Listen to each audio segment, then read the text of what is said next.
ku danna mana subscribe da alamar ƙararrawa.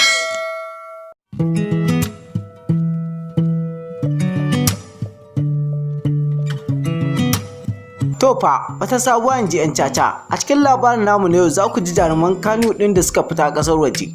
Amma dan Allah kafin nan ku danna mana subscribe da alamar like. Mun gode.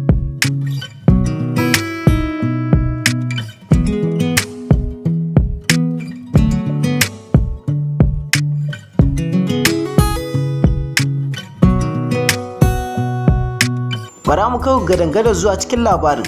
Jaruma Rahama Sadau ita ce ta farko, sai jaruma Nafisa Abdullahi, ta uku ita ce jaruma Hadiza Gabon, ta ƙarshe ita ce jaruma Fati Washa.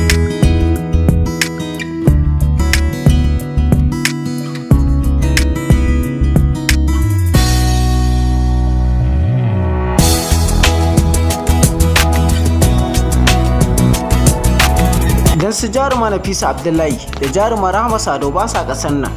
Kar ku manta jama'a, kuna tare da tashar ku ta Kukan Arewa TV, kuma dan Allah ku danna mana subscribe da alamar like. Mun gode.